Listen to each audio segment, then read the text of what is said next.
Hello and welcome to Jonathan King 21. I'm sorry I've been going on and on about the 60s, but I'm very proud of the 60s. I was a teenager in the 60s. I grew through them, then I was in my early 20s. I'm a great believer in that we really did some good. Subject of drugs, for example. Our attitude was very tolerant. If people wanted to try them, they should try them. But we warned people of what some of the dangers and consequences should be. Of course, since then, various other problems have been discovered that we didn't know about at the time. I never did drugs and I never drunk because it just wasn't my scene. I was enjoying my life so much. The last thing I needed was any kind of outside stimulant. I was high enough already. But most of my friends, almost everybody in the music business did. Sex, likewise, we were very tolerant. If two people wanted to have sex with each other, it didn't really matter what gender they were, or what colour they were, or what race they were. If they wanted to go with each other, they did. We were quite lucky because all the sexually transmitted diseases were pretty easily cleared up at that time. But it was very much a promiscuous and yet relaxed approach.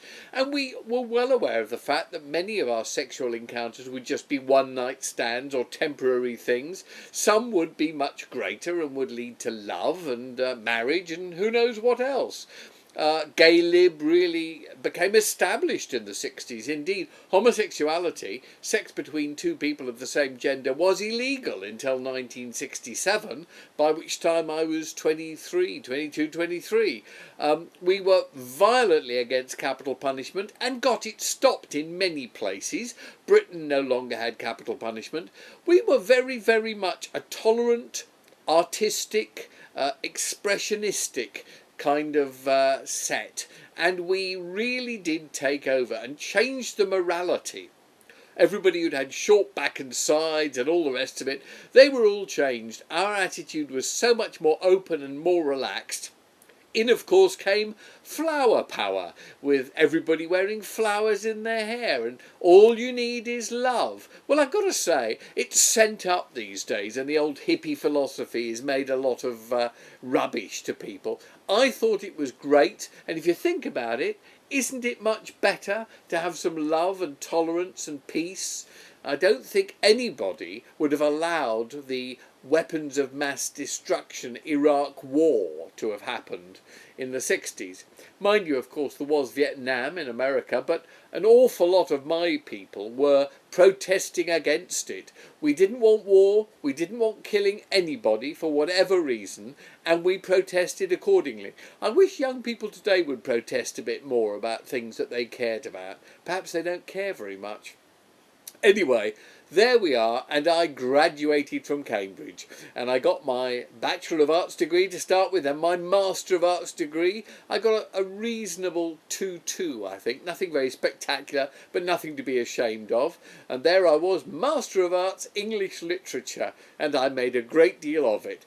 But before I even came down from Cambridge in 1967, ATV, which was one of the big ITV companies, had offered me a weekly television chat show called Good Evening, I'm Jonathan King, and it was on Saturday nights at 6:30 in the evening, prime time, on ITV, opposite, unfortunately, the Monkees and Simon D, which was pretty hefty opposition.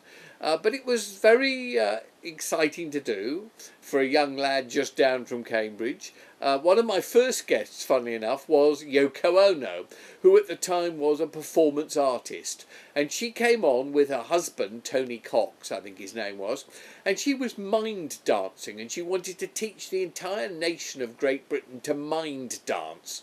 And she went into this tent, and I interviewed her, and she said, I will get everybody dancing in their minds within minutes.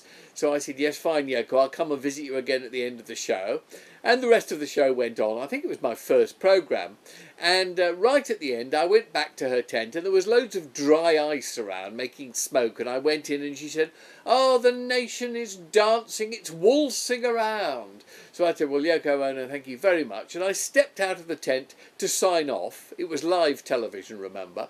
and my rubber soles of my shoes slipped on the dry ice, and I went crashing down on my back, and my first signing off on British television was in a supine position, lying on the floor.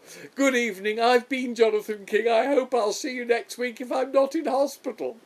Funnily enough, I remember I was down in a club with John Lennon a little while later, and I discussed Yoko Ono, and he was very interested in her. I think he'd seen her art before. I think he might even have bumped into her, but they weren't in a relationship. But I do remember him questioning me at some length about her. Another one of my guests was Frank Zappa, who had done a great rehearsal and everything and answered lots of interesting questions. It got onto the live show, and I asked my first question, and he said, no. And I got very nervous and asked a second question, which went on for much longer, and he said, yes. And the whole interview went like that. I was mortified. And afterwards I said, Frank, how could you do that to me? He said, I thought it was very funny. And actually I did too afterwards, and we became good friends.